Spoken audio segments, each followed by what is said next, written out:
The galaxy watched in silence as the executions began.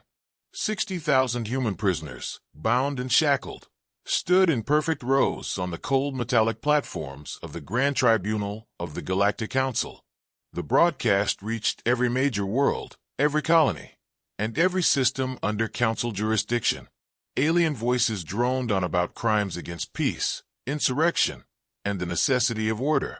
Then the signal flared, and the platforms dropped. 60,000 bodies fell at once.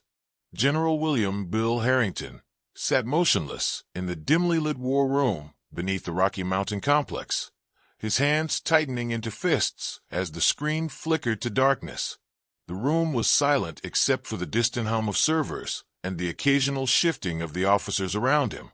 No one spoke. There was nothing to say. Major Eric Vasquez was the first to move. He turned off the main display and exhaled sharply, his fingers pressing against his temples. 60,000, he said, voice low but seething. Jesus Christ. Captain Marcus Thompson sat nearby, his usual composure gone. He was the one who monitored alien networks, who hacked their systems, and traced their communications. This time, there had been no warning, no intercepted messages, no whispers of negotiation. The Council had made its decision without fear of consequence. Sergeant Paul Carter, a man of action more than words, stood up so fast his chair skidded back. His knuckles were white against the table. We can't let this stand. Tell me there's a plan. Tell me we're not sitting here doing nothing. General Harrington inhaled slowly through his nose and exhaled with careful control. He had seen war. He had lost men. But this wasn't war. This was a message, a statement that humanity was nothing more than an inconvenience to be disposed of when necessary. The Council had made a mistake. They had failed to realize that humans were not a race that submitted to slaughter. We make them pay, Harrington said, voice steady, final. Every last one of them. The room shifted. The tension, thick and suffocating, sharpened into something else, purpose. Vasquez leaned forward, rolling a pen between his fingers, mind already working. Conventional war is suicide. We don't have the fleet, the numbers, or the resources for an open fight. The UNE will never authorize an attack, not after this. They'll call for negotiations. They'll send diplomats. He almost spat the word, which means this has to be us. Unofficial. Surgical. We start with the bastards who ordered this, Carter said. And we don't stop. Harrington nodded, his mind already setting the framework into place. He turned to Thompson. We need intelligence. I want names, locations, security protocols. Every piece of infrastructure they have. Every exploitable weakness. The captain's jaw tightened. I'll crack their networks open. Good, Harrington said, eyes narrowing. Because we're about to teach them what happens when you back humanity into a corner. In the days that followed, the Rocky Mountain complex became the beating heart of vengeance. The official government on Earth did nothing but release weak statements condemning the act. The Council, confident in its superiority, saw no reason to react further. But beneath the surface, something was shifting. Thompson worked tirelessly, breaching encrypted alien networks, combing through transmissions, sifting through layers of misinformation. It was slow, grueling work, but piece by piece, the picture became clear. The executions had been signed off by High Chancellor Zyron Cal, the primary architect of human oppression. His name became a curse among the men. He had orchestrated every planetary crackdown, every occupation. His movements were heavily guarded, but not infallible. He traveled between the core systems and the outer colonies, overseeing the expansion of Council control. Vasquez, methodical as ever, analyzed the intel and mapped out attack vectors. We need to hit something symbolic, he said one evening, hands hovering over a holographic projection of a Council-controlled outpost. Something that'll shatter their illusion of invincibility. If we take out one of their key installations, they'll realize we're not just lashing out, we're fighting back. Carter grinned, the first real expression of satisfaction since the massacre.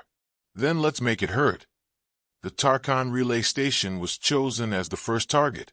It was a critical communications hub, responsible for relaying high-level council orders across the quadrant. More importantly, it was the station Zyroncal was scheduled to inspect. If they moved fast enough, they could cripple council operations and send a clear message. Humanity was not broken. The plan came together in silence, in urgency. A strike team would infiltrate, plant charges, and extract before the station's defenses could mobilize. It would be a precision strike, no civilian casualties, no wasted movements. When the time came, the operation moved like clockwork. A hijacked freighter gave them passage through council security. Once inside, Carter and his demolitions team moved swiftly, placing charges along key structural points. Vasquez directed the assault with the precision of a surgeon, ensuring no wasted bullets, no unnecessary noise. Thompson worked from orbit, scrambling enemy communications, feeding real-time data to the team on the ground. Then the charges went off. The Tarkhan relay station, a seemingly untouchable monument of alien control, was reduced to burning wreckage. The explosion was visible from orbit, a beacon of defiance. The Council's immediate response was confusion, disbelief. Their enemies were supposed to be pacified, crushed. Instead, they were striking back with precision and fury. As the human team exfiltrated, Thompson intercepted the first wave of Council transmissions. Frantic, disorganized, Zyroncal had barely escaped, and now the Council was scrambling, unsure of how to respond. Harrington listened to the reports from the war room, arms folded as his officers relayed the success. The first move had been made. The first blow struck. But this was just the beginning. The Council had delivered a message with their executions. Now humanity was delivering one of its own. The Galactic Council did not respond with diplomacy. It never did. The attack on the Tarkhan relay station sent shockwaves through their ranks, and their answer was immediate, brutal, and indiscriminate. The crackdown came in waves, entire human settlements placed under martial law, mass arrests on colony worlds, and swift executions meant to stifle any thought of rebellion. Their forces were vast, their technology superior, and they believed that overwhelming might alone could silence the defiance spreading through the stars. They were wrong. On a barren moon orbiting the gas giant Yelros 5, General Harrington and his team watched the news feeds pouring in. More executions, more mass graves. The Council was doubling down, suffocating any resistance before it could take root. Sergeant Paul Carter paced in the dimly lit command chamber, jaw clenched so tight it looked ready to crack. They're not backing down. They're escalating. Major Eric Vasquez sat hunched over a holographic display, scanning troop deployments across human-occupied sectors. Of course they are. They think we're animals that need culling. This is a species-wide extermination in slow motion. Captain Marcus Thompson barely acknowledged the conversation, fingers flying over his terminal, eyes flicking between rapidly scrolling alien data streams. The Council had increased security across their networks, but Thompson had already torn through their encryption once. He could do it again. He had to. The war they were fighting wasn't just in the streets and skies. It was in the invisible spaces between signals and the whispers of intercepted transmissions. "Got something," he muttered. The room went still. Council supply routes. They've started shifting their military logistics to compensate for the disruption at Tarkhan. He turned the display towards them, revealing a sprawling web of trade routes and refueling stations. "We cut these off. We cripple their ability to move forces efficiently." Harrington studied the map, silent for a long moment. Then he nodded. "We don't fight them where they're strong. We make them bleed where they think they're safe." They moved quickly. Within hours, strike teams were deployed to targeted locations, fuel depots, supply hubs, fleet resupply stations. The attacks were relentless, methodical. Carter led demolition squads that turned critical infrastructure into smoldering wreckage. Vasquez coordinated ambushes against supply convoys, striking from asteroid fields and planetary shadows before vanishing into the void. Each assault was precise, tactical, designed not just to destroy but to disorient.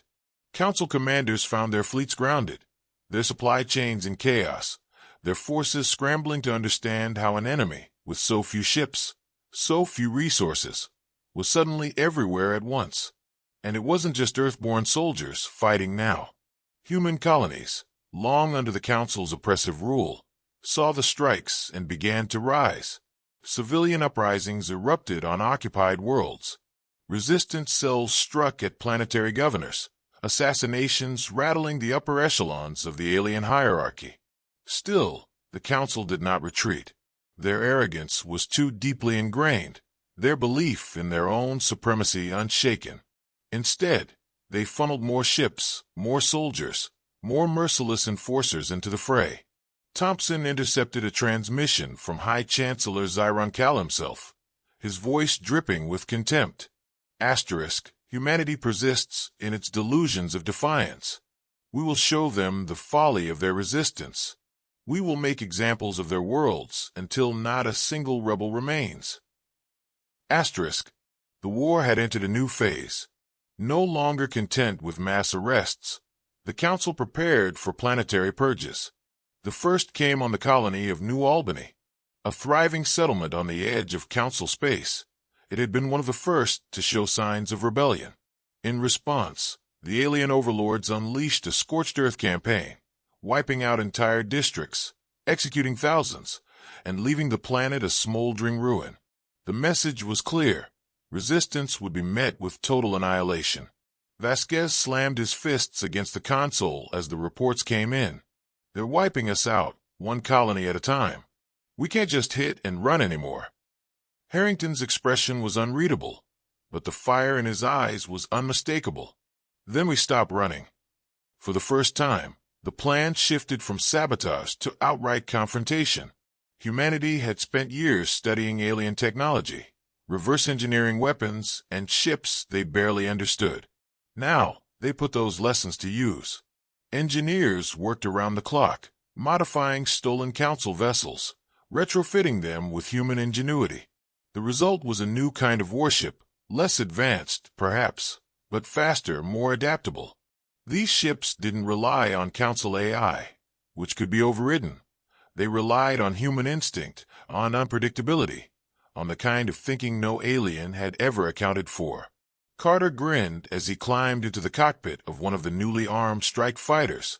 You ever notice these aliens are all about efficiency? Everything by the book? That's their weakness. They don't improvise. Vasquez checked the coordinates for their next strike, a Council-controlled orbital foundry producing war machines for planetary assaults. Then let's teach them how humans fight. The assault was unlike anything the Council had prepared for. Instead of a frontal attack, the human fleet fragmented, breaking into chaotic swarms of high-speed strikes. Alien battlecruisers, built for calculated, orderly warfare, found themselves overwhelmed by unpredictable tactics. Ships weaving between firing arcs, targeting weak points with surgical precision. Carter's squadron took the foundry's defense grid offline within minutes. Vasquez led ground forces in a brutal sweep through the station, securing key objectives before detonating the core reactor. By the time the Council could muster a response, the foundry was gone, obliterated in a single calculated stroke. The victory was costly, but it was a turning point. Humanity had proven it could do more than survive. It could win. In the war room, as reports flooded in, Harrington listened without expression. When Vasquez finally leaned back in his chair, exhaustion creeping into his voice, the general spoke. "This war isn't about holding the line anymore," Harrington said. "It's about breaking theirs." The Council had sought to exterminate them. Now humanity would return the favor. The Council had underestimated humanity's capacity for war. What began as targeted strikes had evolved into a full-scale insurgency, spreading like wildfire across occupied space. Supply lines had been shattered, key installations reduced to rubble, and planetary governors lived in fear of the next attack. For the first time in history, The ruling elite of the Galactic Council faced an enemy that did not break, did not surrender, and did not fight by the rules they had come to expect. But retaliation was inevitable. The Council's pride would not allow them to be humiliated for long. Their fleets, though weakened, were still vast. Their armies, though bloodied, were still disciplined. And their vengeance, when it came, was devastating. Sergeant Paul Carter surveyed the ruins of Argos Prime, his rifle held loosely in one hand, knuckles white from the grip. The city had been thriving just weeks ago, its human population emboldened by the growing resistance. Now, it was little more than scorched rubble. The air was thick with smoke, the metallic scent of burned-out structures and bodies lingering in his nose. His earpiece crackled. "Got survivors." Vasquez's voice was steady, but Carter could hear the edge beneath it. "Some," Carter muttered, scanning the wreckage. "Not enough."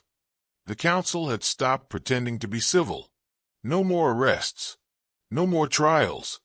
They had started deploying purged ships, vessels designed for planetary-scale cleansing. They didn't engage in prolonged occupations anymore. They landed, eradicated, and left behind nothing but ruins. Harrington had seen the pattern forming before anyone else. He had ordered his men to be in position before Argos Prime fell, knowing the council wouldn't just retaliate. They would make an example of the world. And now, standing amidst the destruction, Carter understood why the general had insisted on witnessing it firsthand. Harrington arrived at the ruins an hour later. He stood still for a long time, scanning the wreckage, the bodies, the blank stares of the survivors. Then, he turned to Vasquez and Thompson. "We're done reacting," he said. Carter exhaled, shaking his head. "Hell of a thing to say, sir, when we've been barely keeping ahead of them." Harrington's expression didn't change. "We've been letting them decide where to hit, when to hit. That ends now." Vasquez pulled up the latest intelligence reports on a portable display. "We got chatter about a high-value target. Zyroncal is scheduled to attend a summit on Kelrith for secure location, full military escort, planetary shield grid." He glanced up. "They know we'll come for him." "Good," Harrington said. Thompson frowned. "Sir, that place is a fortress. If we hit it head-on, we'll be walking into a meat grinder." Harrington finally turned to face them all, his gaze hard. "We're not hitting it head-on. We're getting inside." There was silence as the meaning set in. The team had pulled off impossible operations before, but this wasn't just another sabotage mission. This was deep infiltration, getting past Council security, reaching the High Chancellor, and eliminating him in his own stronghold. Carter grinned. "Now that's more like it." The plan was reckless, impossible even, which meant it was perfect. Kelrith 4 was a fortress world, its defenses designed to repel planetary invasions. But it had a flaw: overconfidence. The Council believed its security measures were absolute, its technology impervious. They had never accounted for human adaptability. Thompson worked nonstop for 72 hours, decrypting access codes, forging identity chips, rerouting clearance protocols. When the strike team arrived in orbit, they weren't seen as enemies. They were just another Council ship, another group of mercenaries hired for security duty. Once inside, the mission moved like clockwork. Disguised as officers, Carter and Vasquez navigated the sprawling corridors of the Council's Central Command hub. The High Chancellor was in a sealed chamber, surrounded by alien dignitaries and his personal guard. The strike team had only one window of opportunity: during a shift change in the guard rotation. When the moment came, they moved fast. Suppressed gunfire cut down the outer sentries before alarms could be triggered. Explosives breached the security doors in a single coordinated blast. And then they saw him. Zyroncal, the architect of human suffering, stood in the center of the chamber, eyes wide with disbelief. His guards reacted too slowly. Carter was the first to fire, cutting down the nearest sentry. Vasquez took out another, while Thompson's remote hacks disabled the emergency distress beacons. The High Chancellor reached for a concealed weapon, but Harrington stepped forward, raising his pistol. "No speeches," the general said, and pulled the trigger. Zyron Cal collapsed, his blood pooling across the pristine floor. The alarms finally blared, but it was already too late. The team detonated their preset charges, collapsing corridors, disrupting power systems, plunging the facility into chaos. By the time Council reinforcements arrived, the assassins were already gone. As their stolen ship punched through the atmosphere, Vasquez let out a breath. "We just killed the most powerful man in the galaxy." Harrington stared out at the stars, his face unreadable. "Then let's see what they do next." The death of High Chancellor Zyron Cal did not bring the war to an end. It did something far worse for the Galactic Council. It shattered their illusion of control. For the first time in centuries, the ruling elite understood fear. Humanity had not only defied them, but had walked into the heart of their empire and struck down their leader. The response was swift. Martial law was declared across Council space. Entire fleets were mobilized. Every known human settlement was marked for eradication. The Council, once so calculated in its oppression, had abandoned all pretense of order. This was no longer a campaign of control. It was a campaign of extinction. General Harrington stood aboard the bridge of the Independence, humanity's first true warship built from the wreckage of fallen Council vessels. It wasn't elegant, and it wasn't pretty, but it was theirs. Around him, a fleet had assembled, not just Earthborn soldiers, but survivors from shattered colonies, defectors from alien worlds, men who had lost everything and had nothing left to fear. Vasquez leaned against the holotable, arms crossed. "They're throwing everything at us. We can't win a war of attrition. If we let them grind us down, we lose." Carter exhaled slowly. "Then we don't let them grind us down." The final battle wouldn't be fought on the Council's terms. It wouldn't be waged in open space, where their superior numbers could overwhelm. It would be fought in the shadows, in ambushes, in systems where human ingenuity turned disadvantages into strengths. Thompson had already begun hacking into Council command networks, feeding them false intelligence, rerouting their forces into empty sectors, while humanity's fleet struck at their supply lines.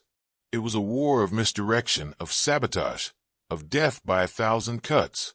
The Independents led the first assault on Kelrith Prime, the administrative heart of the Empire. Without Zyron Cal, the Council was fractured, its leaders scrambling to assert control. Human strike teams infiltrated planetary defenses, planting explosives in critical infrastructure. When the signal was given, the detonations crippled the planetary shield grid, leaving the capital vulnerable.